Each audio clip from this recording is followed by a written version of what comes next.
Oui, merci. C'est un grand privilège pour moi qui m'est accordé de pouvoir partager justement ce que le Seigneur a fait dans ma vie, pour pouvoir me sauver. Et je vous remercie de toute façon pour cette occasion que vous me donnez de pouvoir le partager aussi avec vous. Je ne connais pas personnellement votre vie, pour savoir si vos parents vivent encore, mais dans mon cas, c'est ce qui a fait que toute la vie a basculé assez rapidement. En fait, j'ai perdu mes parents en très bas âge. Et vous savez, souvent, perdre ses parents quand on est jeune, ça cause des traumatismes qui peuvent rester même très longtemps. Et quand je regarde tout ça en rétrospective, je m'aperçois que peut-être en quelque part, ça faisait aussi partie du plan de Dieu.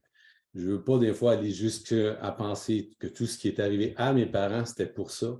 Mais Dieu s'est servi de ces occasions qui étaient assez difficiles pour me conduire à lui, du moins d'une certaine manière. Ce témoignage que je vous donne ce matin ne vise pas justement à vous intriguer sur les petits détails ou les événements qui se sont passés dans ma vie, mais j'aimerais beaucoup plus que vous puissiez voir ce que Dieu a fait avec ces événements-là pour me conduire jusqu'à lui.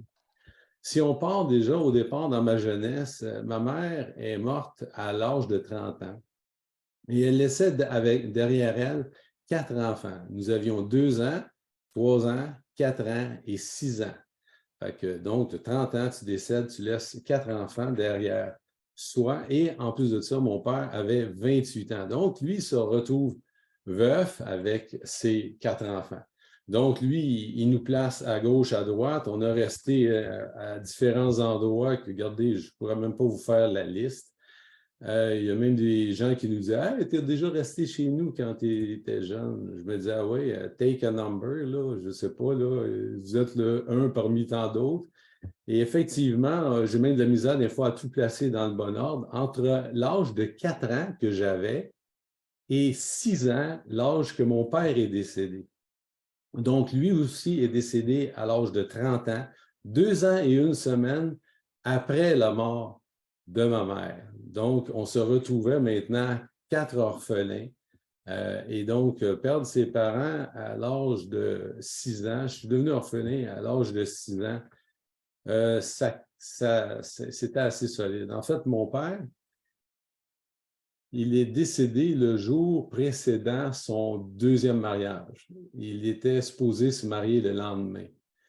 Et donc, il s'en allait sur le chemin qu'on appelle ici, nous autres, à Rougemont, le chemin qu'on appelle la fameuse courbe, là, qui n'est pas toujours drôle,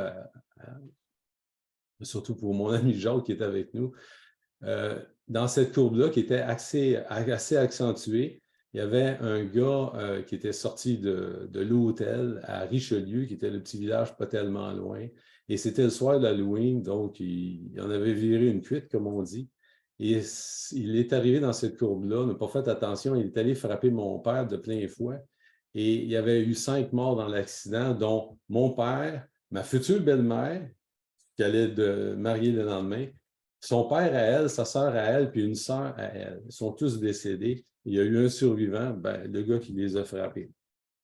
Mais disons qu'à ce moment-là, l'impact était assez solide sur nous. Et c'est ma sœur Danielle, qui était la plus vieille, du haut de ses 8 ans, qui nous a réunis dans un coin chez mon oncle et elle nous a dit ceci, je m'en rappelle très bien, je vois encore la scène dans ma tête.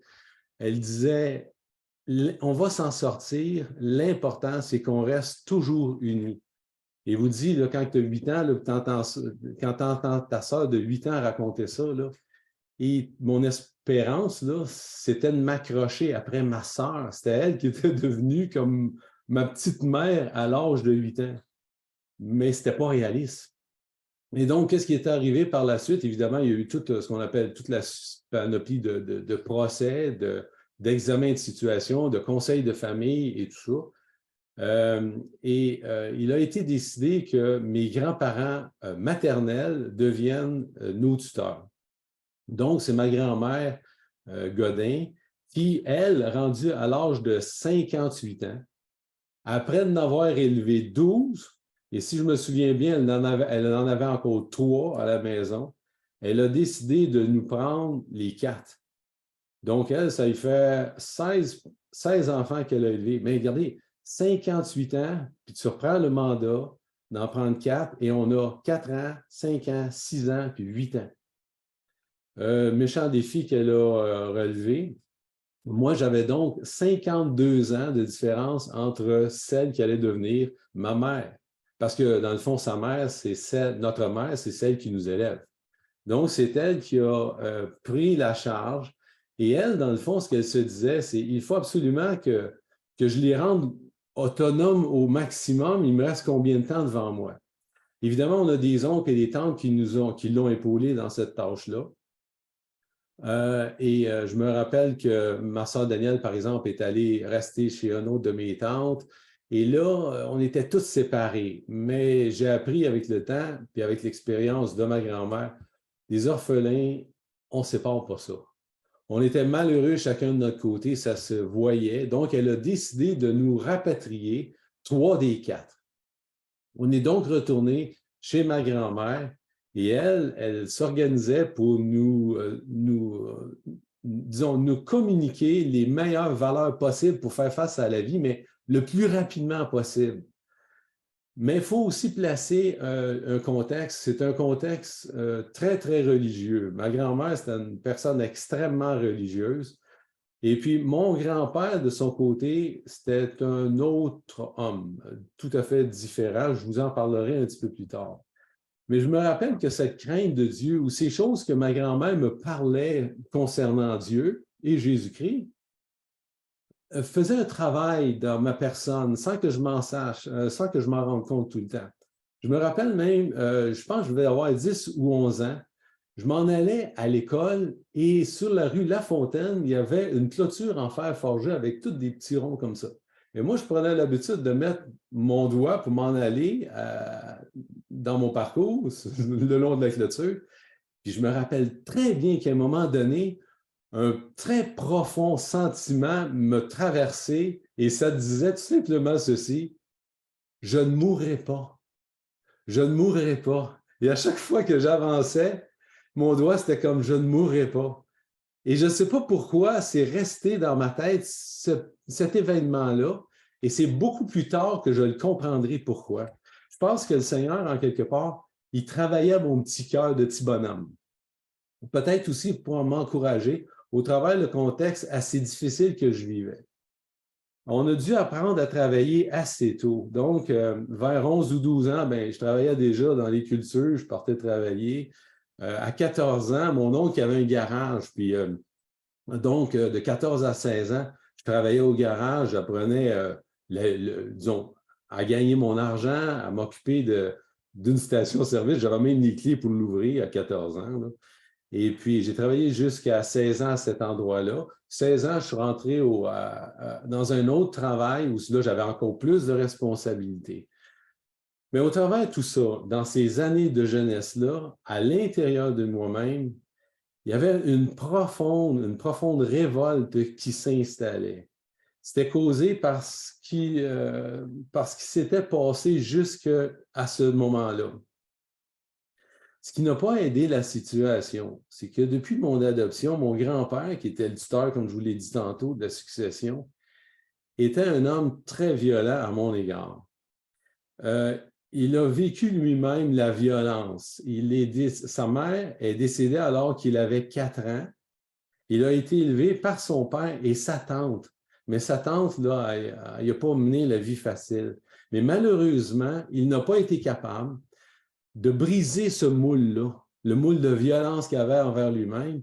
Il l'a projeté sur ses propres enfants, mais ses enfants étant la majorité partie, arrivent les 3 autres. Et dans les 3 autres, on ne touche pas aux plus jeunes, puis on ne touche pas à la fille qui se trouvait ma sœur Michel. Fait que disons que j'étais pas mal son target. Fait que j'étais devenu sa cible. Et cette violence-là, je vous dis, elle était assez forte, là. Au point que ma grand-mère, qui, elle, essayait de tempérer toutes les choses, a décidé de m'envoyer dans un collège privé. Et honnêtement, j'ai compris beaucoup d'années plus tard pourquoi elle m'avait envoyé là. C'était tout simplement pour me sortir des griffes de mon grand-père. Et donc, je suis allé au collège. En fait, je broyais pour ne pas y aller parce que je ne savais pas c'était quoi un collège. mais je broyais pour ne pas revenir non plus, parce que la vie de collège que j'avais connue, je vous dis, c'était mes 2 plus belles années de scolarité de toute ma vie. Et donc, à 14 ans, je reviens chez nous, mais le contexte n'a pas changé et je cherche davantage à m'évader de la situation. Spirituellement, j'étais déçu du clergé parce que je voyais que mes grands-parents, bien qu'ils étaient très religieux, il me semble qu'il y a quelque chose qui accrochait, ça ne fonctionnait pas. Et puis, donc, le clergé, ce n'était pas la chose qui... Ben, et pourtant, j'étais quand même, vous savez, les servants dans les offices. J'ai fait ça durant un bon nombre d'années quand j'étais au primaire. J'avais des bonnes notes à l'école, donc j'avais ces privilèges-là. Mais ça ne collait pas. Il y avait quelque chose qui ne marchait pas. À 17 ans, j'ai quitté la maison pour m'arranger avec ma sœur. Et parce que là, évidemment, le contexte était assez difficile. Lorsque je suis allé voir mon grand-père, un peu comme pour lui demander la permission, il a eu tout simplement la phrase qui lui est venue à l'esprit de me lancer, c'était « Je pense que ça va être vraiment une bonne chose pour toi ». Presque en voulant dire « Ben tiens, je t'aurais pu dans mes pattes ». Fait que je suis parti avec ma sœur à 17 ans. À 18 ans, donc, on est en logis. Et pour continuer à vivre puis avoir justement les moyens de payer mes comptes et mes factures, j'étais rendu assistant gérant de 3 cinémas. Il fallait que j'aille au cégep. Donc, tout ça, ça ne marchait pas. Tu travailles tard, tu n'as pas le temps d'étudier. Fait que ça ne fonctionnait pas. Il n'y a plus rien qui fonctionnait, ni les études, ni le travail. C'était décourageant. Et à 18 ans est arrivé quand même un avantage pour moi, c'est que le 25 janvier, j'ai pu, de cette année-là, j'ai pu commencer ma carrière chez, je ne la nommerai pas pour ne pas faire la publicité, mais dans une grande compagnie de télécommunications du Québec. Et j'ai poursuivi cette carrière-là jusqu'à mon âge, jusqu'à ce que j'ai 55 ans. Mais cette révolte-là que j'avais à l'intérieur, ce n'est pas en rentrant dans ce nouveau travail-là qu'elle a fui. Ce mal qui me rongeait, cette révolte-là, contre l'injustice que j'avais vécue, même depuis l'âge de 4 ans, c'était encore frais à mes mémoires. Et c'était aussi associé à un profond sentiment d'abandon. Et le désir de revoir ses parents ne m'a jamais laissé. Même si j'étais rationnel, même si j'étais adulte, je me disais toujours, je vais revoir mon père. Et pourquoi? Parce que ma mère, lorsqu'elle est décédée, j'ai vu ma mère dans sa tombe, j'avais 4 ans, je ne comprenais pas. On jouait autour de la tombe, les 4 enfants, imaginez-vous, les gens, ils nous regardaient, puis ils voyaient qu'on était absolument inconscients de ce qui se passait. Je regardais ma mère, puis je me disais, pourquoi est-ce qu'elle ne se réveille pas? Il y a du monde qui parle ici. Pourquoi est-ce qu'elle ne nous parle pas? Pourquoi est-ce qu'elle est couchée dans cette boîte-là? Et c'est, disons, plus tard, quelques mois plus tard, que je comprenais que quand tu étais dans cette boîte-là, dans cette pièce-là, ben, tu ne revenais pas à la maison. Et lorsque mon père est décédé, bien, lui, dans l'accident, il était brûlé, calciné, donc il n'avait pas été exposé. Et lorsqu'à l'âge de 6 ans, j'ai demandé où est mon père, dans cette même pièce-là, qui est le salon mortuaire, ils m'ont dit, ben, il est dans la boîte. Ben, j'ai dit, ouvrez-le pour que je le voie. Et ils ont dit, non, on ne peut pas. Mais ça, là, juste ça, ça a fait que dans ma tête, mon père, je ne l'ai pas vu, il n'est pas mort. Et ça a demeuré longtemps, je vous dis, longtemps. C'est juste dans la trentaine que ça va s'effacer. Et donc, ce profond sentiment-là de ne jamais voir mes parents, de la violence qui était là, ben, j'ai essayé de m'en échapper en commençant à consommer. Déjà tout jeune, j'avais à peine 16 ans, je commençais à consommer la dope, l'alcool. Après ça, vient toute la luxure. Regardez, je vous dis, à partir de l'âge de 16 ans, ça a dérapé. La drogue a parti avec ce qu'il y avait de plus simple pour aller avec ce qu'il y avait de plus chimique. Et ça va durer 5 ans. J'étais devenu un danger pour moi-même et ceux de mon entourage, et même dans mon travail, j'étais un danger pour les autres et pour moi-même. Même si en apparence, je passais pour le petit gars bien correct, à l'intérieur, j'étais profondément en détresse. La Bible a dit que le cœur de l'homme est méchant et tortueux par-dessus tout. Qui peut le connaître? Je vous confirme que ce verset est absolument vrai. Je sais que mon cœur était méchant et tortueux, je vous le dis, j'étais pas drôle à vivre. C'était tout le résultat de ce qui se passait jusqu'à maintenant. Mais la Bible dit aussi dans Luc, et c'est Jésus qui dit ceci, toute vallée sera comblée, toute montagne et toute colline sera abaissée. Ce qui est tortueux, comme mon cœur l'était, sera redressé et les chemins raboteux seront aplanis. Donc, au travers de tout ça, j'avais espoir et je reconnais que Jésus-Christ a fait de ce cœur méchant et tortueux quelque chose, en fait, du moins, il a aplani la situation. Donc, un mois avant l'âge de 22 ans, je ne vous donnerai pas l'année, ça va vous situer un peu trop dans mon âge, je suivais des cours de photographie et mon professeur était un homme qui aimait beaucoup parler de théologie. Et lorsqu'il a appris que je restais avec Carmen, ma conjointe, que je restais avec Carmen, mais sans être marié, il m'a dit, regarde, Dieu ne permet pas ça, là. Ben, j'ai dit, qu'est-ce que tu en sais, toi? Et il dit, regarde, je vais aller chez vous, je vais te montrer un verset. Fait que ça vient chez nous, j'avais une grosse Bible, ça, d'épaisse, il ouvre ça, et il arrive dans Ecclésiaste au chapitre 12 et au verset 1 et 2, et ça dit ceci. Jeune homme, réjouis-toi dans ta jeunesse. Livre ton cœur à la joie pendant les jours de ta jeunesse, marche dans les voies de ton cœur et selon le regard de tes yeux. Mais sache que pour tout cela, Dieu t'appellera en jugement. Quand il a fini cette phrase-là, il y a une chose qui m'a frappé en plein cœur.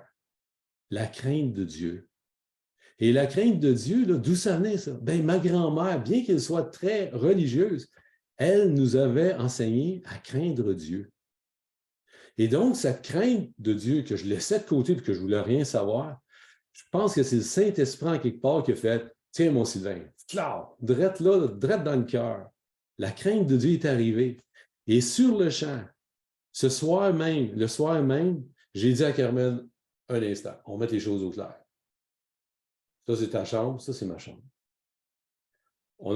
J'avais décidé que la vie ne serait plus la même à partir de ce moment-là. Mais dans le fond, le psaume 111 dit ceci au verset 10, la crainte de l'Éternel, c'est le commencement de la sagesse. Et je pense que là, ben, c'est là que ça a commencé à être un peu plus sage. J'étais un petit peu plus sage dans ma vie. Donc, à partir de ce moment-là, je me suis mis à chercher Dieu. Je voulais être un serviteur de Dieu, mais pas comme le clergé. Parce que de toute façon, je voyais qu'il n'avait jamais su répondre à mes questions.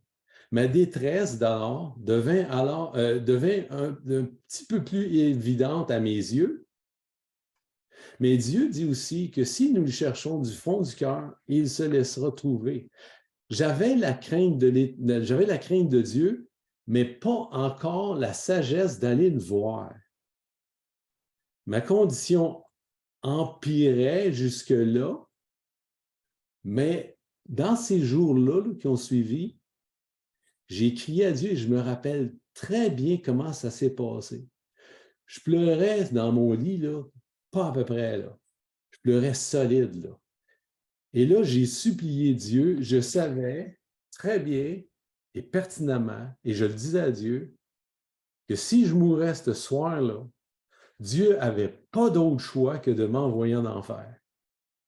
C'était très clair là, à mes yeux. J'ai dit, comme je suis là, toujours stone comme une bine, là, tu ne peux pas faire autrement. Tu n'as pas le choix, Dieu. Tu n'as même pas le choix. Faut que tu m'envoies en enfer. Mais j'ai dit, je ne veux pas aller là. J'ai dit, je sens quelque part que grand-maman, là, elle me dit, en quelque part, là, dans ma vie, là, que Jésus-Christ est mort pour moi, mais je ne comprends rien. Qu'il est mort pour me sauver, mais ça ne fait pas de sens. Je ne vois pas clair là-dedans. Je ne comprends rien. Fais quelque chose, je te laisse ma vie, moi, j'en peux plus. Fait que, organise-toi avec ça, je ne suis plus capable. En fait, ce que je venais de faire, là, je venais carrément d'abandonner ma vie, là, à Dieu. Je me rendais bien compte de mon incapacité à faire quoi que ce soit pour être en bonne conscience envers Dieu. Que mes efforts, là, ça ne servait absolument à rien. J'avais beau être le bon petit gars d'un bar, Mais de l'autre côté, je dirais même pas ce que je pense de moi-même. C'était pas drôle. Le paradoxe était devenu évident. J'avais juste une chose, j'étais un pécheur perdu. Mais dans sa miséricorde et dans sa grâce, Dieu a entendu ma prière. Il a vu mes larmes. Et il est intervenu d'une manière extraordinaire. Parce que lui, dans le fond, il est en contrôle de tout. Il est en contrôle du temps, il est en contrôle de l'espace, il est en contrôle des circonstances. Et il a mis en place des choses, des événements qui vont me conduire jusqu'à lui.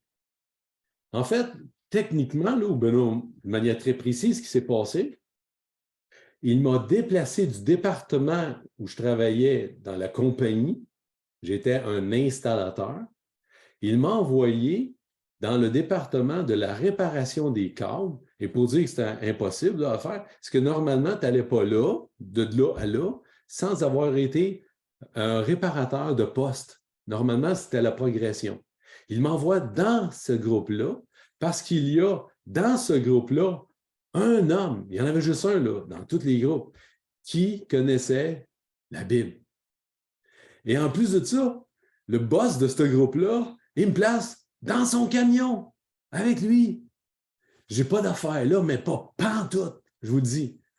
Je vais tout de suite aller à une drôle d'affaire. C'est qu'à la fin, de tout ce qui va suivre là, dans quelques minutes, lorsque le patron m'a retourné dans mon groupe, le boss qui m'a revu revenir dans le département, il dit « Je ne sais pas ce qui s'est passé. » Je l'ai regardé en pleine face, j'ai dit « Toi, tu ne sais pas ce qui s'est passé, mais moi, je sais pourquoi je suis allé dans son camion. » Bon, on revient, je suis dans le camion. Je suis dans le camion de ce gars-là. Lui, là, il me parle de la Bible. Mais moi, je suis là, ouais, regarde, tout le monde parle de lui là, à shop, là, comme on dit, dans l'entreprise. Là. Puis il me disait toujours, ben, attention à ce qu'il dit, là. Lui, il va te parler de la Bible, tu vois. Il va te noyer avec des versets de la Bible. Ah, j'ai dit, regardez, les gars, inquiétez-vous pas, là. Tu sais, je peux faire la part des choses. Mais là, il me parlait, puis moi, j'avais ma position religieuse, lui, il avait sa position évangélique. Et là, plus qu'il m'argumentait, plus qu'il me fournissait les versets que Dieu il disait de me dire, dans le fond, plus que je m'argumentais avec lui, à un moment donné, il a mis ça au cou, il a dit, écoute bien, Sylvain, tu lis-tu la Bible? Ben, je dis, non, mais il dit, lis, puis tu vas voir, tu vas en venir en contradiction avec tes propres convictions. J'ai dit, jamais ça va arriver. Ah ouais? Fait que donc, j'ai relancé le défi. Arrivé à la maison, je me mettais à lire dans la parole de Dieu. J'allais fouiller à gauche, à droite. Il me donnait des versets. J'allais vérifier. J'en trouvais d'autres. J'en trouvais d'autres qui venaient me saisir solide. Et puis là, j'en suis venu vraiment à réaliser qu'il y avait raison. Plus je lisais, ben, plus je revenais en contradiction avec mes propres croyances. Et dans mes lectures, j'avais justement rencontré ce verset-là, ce verset qui disait dans Jean chapitre 6, verset 37, « Tous ceux que le Père me donne viendront à moi, et je ne mettrai pas dehors celui qui vient à moi. » Ça, là, c'est venu me chercher. Parce que là, Dieu est en train de me dire là, une chose, regarde, je m'occupe de ton cas, là, mais je ne t'abandonnerai pas. Je te donne à mon fils, puis garde, lui, là, il ne te mettra pas dehors. Moi, dans le fond, depuis un bon bout, là, que je pense là, que, regarde, on était abandonnés, j'ai été obligé de me mettre dehors presque de la maison, etc. Mais là, je m'argumentais avec le Seigneur. OK, Seigneur, c'est beau, si je vais à toi, tu dis que tu ne me mettras pas dehors. Bon, je ne te mettrai pas dehors. Ouais, mais tu ne sais pas qui t'as affaire, là. Tu ne sais pas ce que je suis, là. Ah, si tu penses que je ne te connais pas, mon petit pit, là. Oui, mais garde, tu penses-tu que tu vas me garder tout le temps? Je vais te garder tout le temps. C'est pas toi qui vas te garder toi-même. C'est moi qui va te garder. Et plus j'essayais de m'argumenter, moins j'avais d'arguments, plus ça tombait toutes mes réflexions. Et donc, je commençais à croire vraiment que la parole de Dieu, c'est absolument la vérité. Un autre verset que j'ai rencontré, là, lui, ça m'a mis à terre tout ce que je pensais à propos de la religion. C'est dans Hébreux chapitre 7, verset 24, lorsqu'il est question du sacerdoce de Jésus-Christ et qu'il est dit que son sacerdoce n'est pas transmissible, où la perspective que je gardais, que j'essayais de garder à propos de la religion ne tenait plus. En fait, la religion venait de se tasser, l'Évangile venait de prendre forme. C'est toute la différence qu'il y a eu lorsque j'ai lu ces versets-là. Donc, plus je lisais, plus j'étais joyeux, j'étais réconforté. Mais ça ne faisait pas l'affaire de Carmen. Surtout de voir que son fiancé, parce que lorsque j'y ai dit, ça c'est ta chambre, ça c'est notre chambre, jusqu'à temps qu'on se marie, et on avait décidé de se marier le mois de juillet suivant. On avait entrepris toutes les démarches. Mais maintenant, je suis en train de trouver le Seigneur, rendu à peu près au mois de juin. Ça transforme de plus en plus ma vie et elle, ça ne fait pas son affaire. Surtout pas de voir, moi, le petit gars, qui d'habitude était un leader dans le groupe, qui était en train de prendre, je prenais ma Bible, je m'en allais sur le perron pour lire, alors qu'eux autres, mes chums, venaient encore chez nous pour on va dire, pour se stoner à la Bible. Fait que c'était pas évident, là. Mais pour Carmen non plus, c'était pas évident. Jusqu'au jour où arrive la grande rencontre. 2 semaines environ avant mon mariage, avant notre mariage, alors que je travaille sur un câble téléphonique, dans une échelle, à 24 pieds au-dessus du sol, au bord d'une route et d'un boisé, par une belle journée ensoleillée, et je me rappelle de tous les détails. C'est en avant-midi, à un endroit précis, très précisément à ce moment-là, il s'est passé vraiment un très grand miracle pour moi dans ma vie, sans que je m'y attende. En un seul instant, n'oubliez pas, je viens de vous dire, je suis en haut sur un câble téléphonique en train de travailler. OK.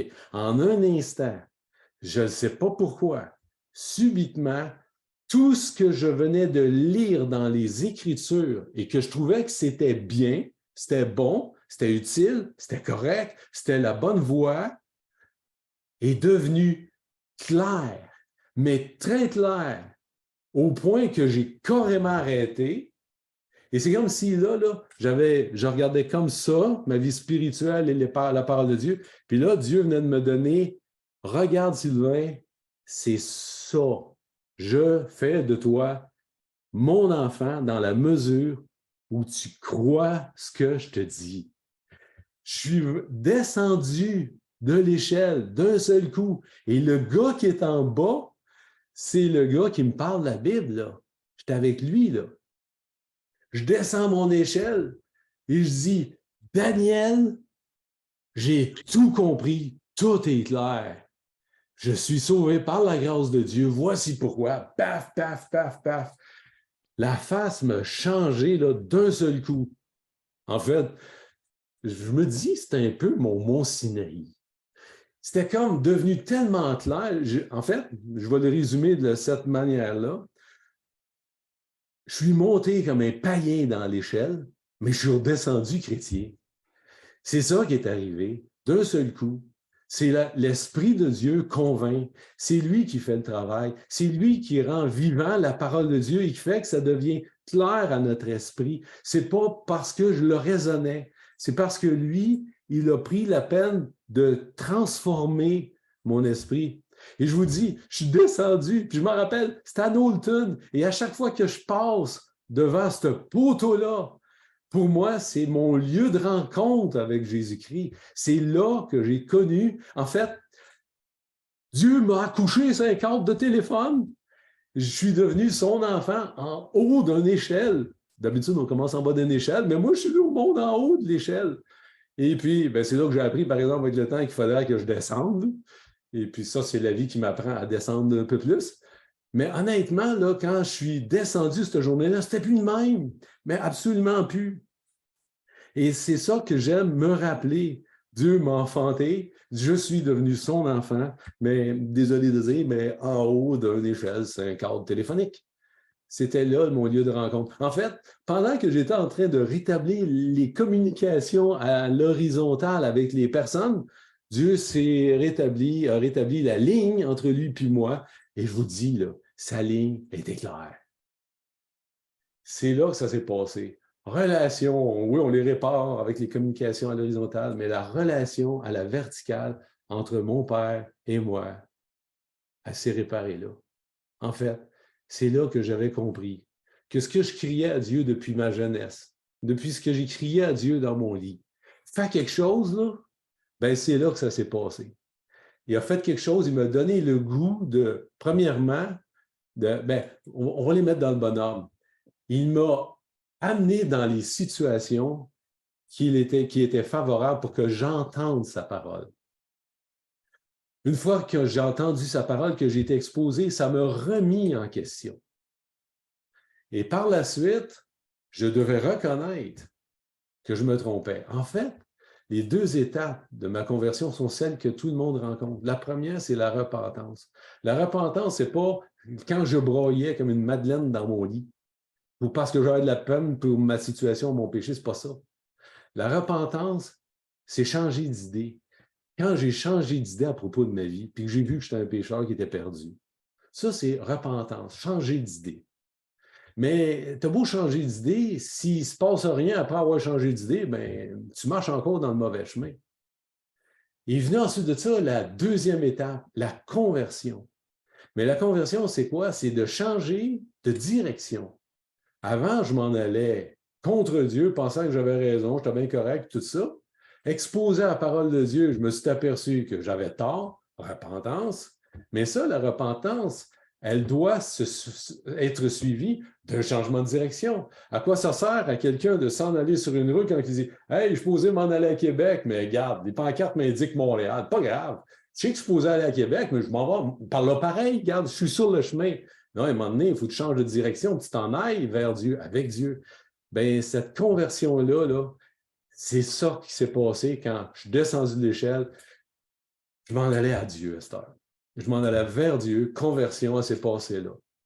Et ce sont les deux choses qu'on doit tous vivre pour qu'on doit expérimenter sur le chemin du salut. Le premier, c'est justement de changer d'idée à propos de notre vie. On pense qu'on est bon, mais on ne l'est pas, comme je vous ai dit tantôt dans le verset. Et ensuite de ça, changer de direction. Vous savez, il y a bien des gens qui vont avoir changé d'idée. Ils savent qu'ils sont des pécheurs. Ils en sont très, très conscients. Ils savent même qu'ils sont perdus, mais s'ils ne changent pas de direction, à quoi ça sert? Ça, c'est un peu comme mon ami Jacques, il présentait ça à son père de cette manière-là. C'est comme s'il met un cadeau devant son père, devant une personne. C'est comme si Dieu met un cadeau devant nous.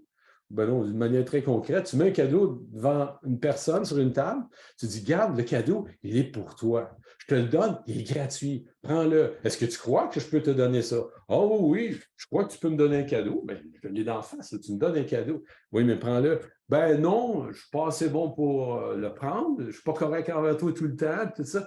Ben non, regarde, je te le donne, prends-le, il est gratuit. Tant et aussi longtemps que le cadeau reste à table et que tu ne le prends pas, là, ça serait juste un cadeau qui est disponible, mais tu n'en profites pas pour autant. Il vient un temps dans la vie où il faut qu'on prenne la grâce de Dieu qui nous est accordée. Dieu nous fait une proposition qui est très, très simple. La proposition est très simple. 1, reconnais que tu es un pécheur. 2, ben, parce que tu es un pécheur, tu es perdu. Et à cause de ma sainteté, je ne peux pas te prendre avec moi.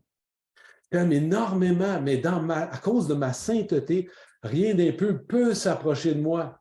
Mais je vais faire quelque chose pour toi. Je vais te laver. Je vais te purifier. Je vais te rendre pur à mes yeux de telle manière que tu vas pouvoir que je vais pouvoir te prendre avec moi. Je t'offre ça, là. Et cette manière-là, là, elle est au travers de Jésus-Christ. C'est mon Fils qui va payer pour toutes tes laideurs, pour tous tes péchés, tout ça. Je vais tout faire pour que lui se charge des conséquences, mais toi, tu vas bénéficier de tous les privilèges si tu crois le deal que je te fais. C'est simple. Mais le problème, c'est que beaucoup de gens vont croire en Dieu dans leur vie, mais ne croiront pas Dieu. Et le deal, il est là. L'idée de Dieu, ce n'est pas de croire en lui, c'est de le croire. Parce que la proposition, elle est faite pour toute l'humanité. OK? Mais ce ne sont pas toutes les gens de l'humanité qui vont le prendre, le cadeau, qui vont se l'approprier. Il faut s'approprier sa grâce. Il y a beaucoup de gens Puis même, il y a beaucoup de gens, c'est exactement ça, qui vont avoir à répondre devant Dieu. Ils vont avoir entendu, ils vont connaître des choses de Dieu, mais ne connaîtront pas Dieu. Et c'est la différence. Vous savez, ce qui est particulier dans toute l'histoire que je viens de vous dire, c'est qu'il y a 3 acteurs principaux là-dedans. Il y a eu mon professeur de photographie, qui était le premier qui m'a cité Ecclésiaste 12, celui de verset tantôt. Le premier que Dieu avait mis sur ma route, c'en était celui. Deuxième, il ne faut pas oublier ma grand-mère en arrière-plan. OK? Et le troisième, la personne qui m'a parlé d'Évangile dans le camion. Et maintenant, ça va peut-être vous donner un méchant coup d'apprendre que Dieu avait donc utilisé 3 inconvertis pour me conduire à lui. Vous allez dire, hein? Le troisième? Oui, il connaissait des choses de Dieu. Il connaissait beaucoup de versets de la parole de Dieu. Il croyait en Dieu. Mais je vous dis, croire Dieu, c'est une autre chose. Tous ces 3 personnes-là connaissaient des choses de Dieu, mais ne croyaient pas Dieu. Parce que si tu crois Dieu, tu vas prendre pour acquis ses paroles et tu vas te les approprier. Et moi, je me suis approprié celle de Jean d'une manière très précise. Et c'est ça qui est comme une encre dans ma vie. Je ne mettrai pas dehors celui qui vient en moi, même si je suis un malcommode, même si je suis un enfant turbulent, même si je suis un enfant qui a une tête dure, qui a le cou raide. Puis ceux qui me connaissent, ben vous le savez. Je ne suis pas parfait. Mais Dieu n'est pas venu sauver les parfaits. Dieu est venu sauver des imparfaits, des pécheurs qui savent qu'ils le sont et qui savent qu'ils ont besoin de la grâce de Dieu. Et c'est ça que j'ai vécu dans ma vie. Par la suite, qu'est-ce qui est arrivé? Pour faire une histoire plus raccourcie de tout ce qui va suivre, en fait, les 40 ans qui vont suivre. Non, mais pour faire une histoire un peu plus courte, je vais en venir avec un des événements qui est venu tout de suite après. C'est que lorsque je me suis converti à Jésus-Christ, disons que ça l'a brassé autour. Mes amis, ils m'ont à peu près tous oublié, sauf un. On est restés très près, très proches l'un de l'autre. Dans ma famille, c'était assez rock'n'roll. Disons que j'en ai eu pour vous en raconter encore pendant un bon bout de temps. Mais disons, je ne veux pas entrer dans tous les détails. La relation avec mon grand-père, c'était assez difficile par la suite. Mais il n'en reste pas moins que l'événement qui était intéressant. C'est qu'à un moment donné, alors que j'étais encore très, très jeune croyant, puis je vous dis, quand on comprit Dieu au tout début de notre vie, on dit des choses des fois particulières. Mais un jour, je suis arrivé devant Dieu, puis j'ai dit, Seigneur, regarde, je viens de me marier. Tu n'aimes pas la répudiation, mais moi, je veux être ton serviteur, je veux te suivre. Mais il y a un problème. En fait, tu as un problème. Ton problème, ben, c'est Carmen. J'ai carré de même. J'ai dit, moi, je veux te suivre, mais tu as un problème. C'est pas mon problème, là, moi, je suis ton enfant, tu règles mes problèmes. Mon problème, là, puis c'est pas le mien, là, ben, c'est Carmen. Elle veut rien savoir de l'Évangile. Puis ça, c'est Carmen, on vient de se marier. Mais j'ai dit, Seigneur, arrange-toi, c'est ton problème. Moi, l'autre, plus capable. Je sais ce que tu as fait pour moi dans ma vie, mais garde, arrange-toi avec ton problème. Bien, en fait, Dieu, il a tout simplement, là, je tenais bon, j'allais à l'Assemblée malgré tout, puis je lui parlais un peu. Et puis, quelques semaines ou mois après, on va dire à peu près un mois après, je suis arrivé à la maison et Carmen avait une grosse Bible ouverte. Et le Seigneur avait touché son cœur dans l'après-midi. Et là, moi, je m'attendais pour m'argumenter, grosse Bible ouverte. Non, elle dit, Sylvain, tout est clair. Et le Seigneur avait visité son cœur cet après-midi-là. Et je vous dis, c'est émotif, là. Fait que donc, le Seigneur avait réglé son problème. Et maintenant, c'était plus un problème. On marche ensemble depuis 40 ans. Ensuite de ça, j'ai eu la joie de voir ma soeur venir à Christ, ma soeur Michel, qui est là à l'écran. Et puis, ça, c'était un grand encouragement pour moi.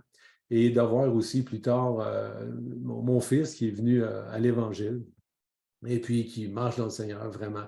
C'était des bénédictions que j'ai reçues et de nombreuses bénédictions. Mais si j'avais juste une chose que je pourrais dire à ceux qui nous écoutent et qui n'ont pas pris cette décision, c'est qu'il ne faut pas attendre. Parce que, regardez bien, la Bible, elle dit, aujourd'hui, si tu entends, aujourd'hui, si vous entendez l'appel de Dieu, retardez pas. Regardez, ma mère est morte à 30 ans, puis mon père est mort à 30 ans. J'ai vite appris qu'il n'y a rien de plus incertain que demain. Donc, demain, il peut être trop tard. J'ai encore entendu dans un organisme où je travaille, j'arrive lundi matin, il y a quelqu'un qui est mort dans l'organisme en fin de semaine, il grattait ses feuilles.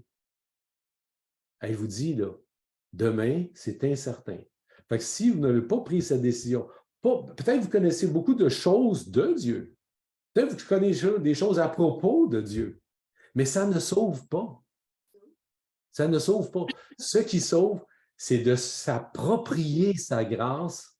Et lorsque Dieu appelle et que vous entendez l'appel, je vous en supplie, là, répondez le plus tôt possible, parce qu'il n'y a plus rien de certain. Moi, en tout cas, pour ce qui est de demain, que je crève après-midi, au moins, je vais avoir eu le plaisir de vous avoir partagé mon témoignage.